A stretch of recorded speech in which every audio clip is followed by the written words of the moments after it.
जय गोविंदा जय गोपाला। भारत के आंध्र प्रदेश में स्थित तिरुपति बालाजी भारत का सबसे धनी मंदिर है। यहाँ हर साल करोड़ों लोग दर्शन करने आते हैं और मंदिर को अरबों रुपए का दान मिलता है। यह दुनिया के सबसे अमीर धार्मिक स्थलों में से एक है। इसके बावजूद भी यहाँ के स्वामी भगवान वेंकटेश्वर को कर्ज में डूबा हुआ क्यों माना जाता है।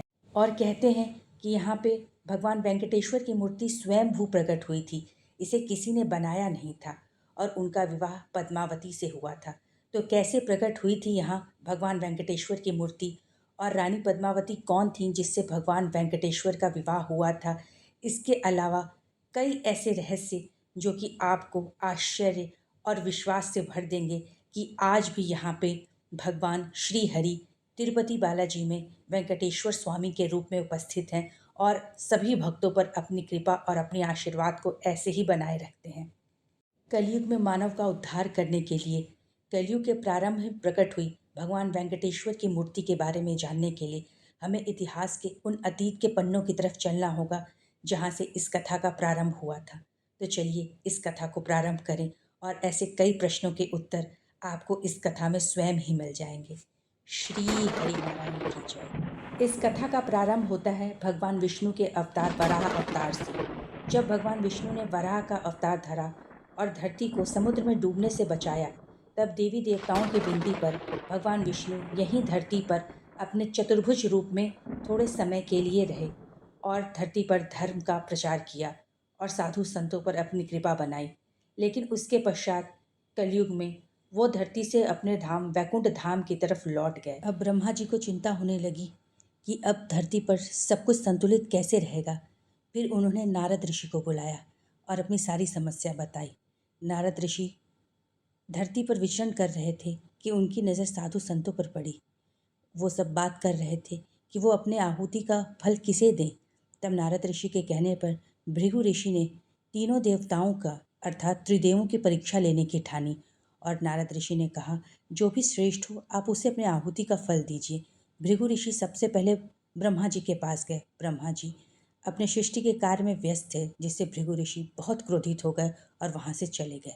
उसके पश्चात वो भगवान शिव के पास गए।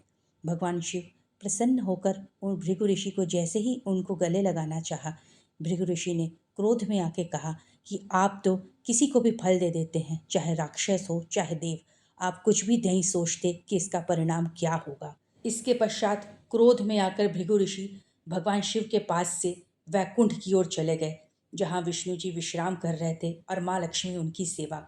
ये देख के भृगु ऋषि को क्रोध आ गया और उन्होंने एक जोरदार लात भगवान विष्णु के छाती पे दे मारी। तब भगवान विष्णु ने उठते ही भृगु ऋषि के चरण छुए और पूछा, हे महर्षि, आपके कोमल चरणों को मेरे कठोर हृदय से चोट तो नहीं लगी। भगवान विष्णु के इस विनम्रता को देखकर भृगु ऋषि अत्यंत प्रसन्न और प्रभावित हुए और तब उन्होंने निर्णय लिया कि अब से संपूर्ण आहुतियों का फल भगवान विष्णु को ही समर्पित होगा। यहाँ भृगु ऋषि तो प्रसन्न हो गए, लेकिन वहाँ वैकुंठ में माता लक्ष्मी अपने पति से क्रोधित हो गई कि उन्होंने उनके अपमान के लिए भृगु ऋषि को क्षमा कैसे कर दिया। और इसी विवाद के कारण माता लक्ष्मी ने वैकुंठ का त्याग कर दिया और पृथ्वी पर कोल्हापुर नामक स्थान पर तप करने लगीं। उधर वैकुंठ में माता लक्ष्मी की अनुपस्थिति में भगवान विष्णु का भी मन नहीं लग रहा था और वो भी वैकुंठ का त्याग करके माता लक्ष्मी की खोज में पृथ्वी पर चले आए। वो कभी घने जंगलों में उन्हें ढूंढते, पर्वत की ऊंची ऊंची चोटियों से उन्हें पुकारते, तो कभी नदियों के किनारे उन्हें ढूंढते और थकने के बाद वो विश्राम करने के लिए वेंकटेश पर्वत, जिसे तिरुमलार पर्वत कहते हैं, वहाँ पे चींटियों की एक बड़ी बाम्बी के पास बैठ गए और विश्राम करने लगे। उनकी ऐसी दशा शिव और ब्रह्मा जी से देखी नहीं गई और उन्होंने उनकी सहायता करने के लिए गाय और बछड़े का रूप धरा और माता लक्ष्मी के पास पहुँचे। माता लक्ष्मी ने उन गाय और बछड़े को वहाँ के राजा को सौंप दिया और राजा ने उन्हें राज्य के पशुशाला में दे दिया और उसकी सारी जिम्मेदारी चरवाहे को सौंप दी। कुछ दिनों तक तो वो गाय अच्छे से दूध देती और सब कुछ ठीक चल रहा था, लेकिन अचानक से चरवाहे ने देखा कि गाय का थन खाली रहने लगा। फिर चरवाहे ने निर्णय लिया कि वो उस गाय और बछड़े का पीछा करेगा कि आखिर उनका दूध कहाँ जाता है। और वो चुपके से एक दिन गाय और बछड़े का पीछा करते हुए एक ऐसी जगह पहुंचा जहाँ देखा उसने कि वो गाय अपना संपूर्ण दूध उगल रही है। वो क्रोधित हो गया और जब वो पास से जाकर देखा तो उसने देखा कि वहाँ श्री हरि नारायण उस गाय के दूध से अपनी भूख मिटा रहे हैं। ये सब कुछ देखकर चरवाहे को क्रोध आ गया और उसने कुल्हाड़ी गाय को दे मारी, लेकिन गाय की रक्षा में विष्णु जी सामने आ गए और कुल्हाड़ी उनके माथे में लग गई। क्रोध में आकर विष्णु जी ने उस चरवाहे को वहीं पे मृत्यु दंड दिया। और जब ये सारी खबर उस देश के राजा तक पहुंची तो राजा क्षमा मांगने के लिए भगवान विष्णु के पास आए। तो भगवान विष्णु ने कहा, सेवक के पाप में उसके स्वामी की भी बराबर की हिस्सेदारी होती है। इस कारण मैं तुम्हें श्राप देता हूं कि तुम अपना बचा हुआ जीवन राक्षस की भांति व्यतीत करोगे।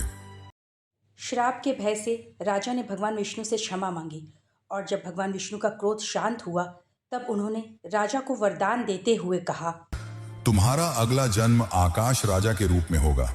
तुम्हारी एक पुत्री होगी जिसका नाम पद्मावती होगा और उसका विवाह मेरे वेंकटेश्वर स्वरूप से होगा। और वैसा ही हुआ। राजा के घर में पद्मावती नाम की एक खूबसूरत कन्या ने जन्म लिया जो कि साक्षात माँ महालक्ष्मी का स्वरूप थी। और उधर भगवान विष्णु ने भी एक साध्वी के घर में श्रीनिवास रूप में जन्म लिया। देखते ही देखते दोनों विवाह योग्य हो गए और पहली नज़र में ही पद्मावती और श्रीनिवास को एक दूसरे से प्रेम हो गया। पद्मावती ने जब ये सारी बातें अपने पिता को बताईं तो पहले तो उनके पिता ने मना कर दिया, किंतु बाद में स्वप्न में जब विष्णु जी ने उन्हें अपने वरदान के बारे में बताया तब वो इस विवाह के लिए मान गए। लेकिन शर्त ये रखी कि विवाह बेहद ही धूमधाम से यक्ष गंधर्वों को बुलाकर होगा। लेकिन श्रीनिवास तो बेहद ही गरीब परिवार से थे।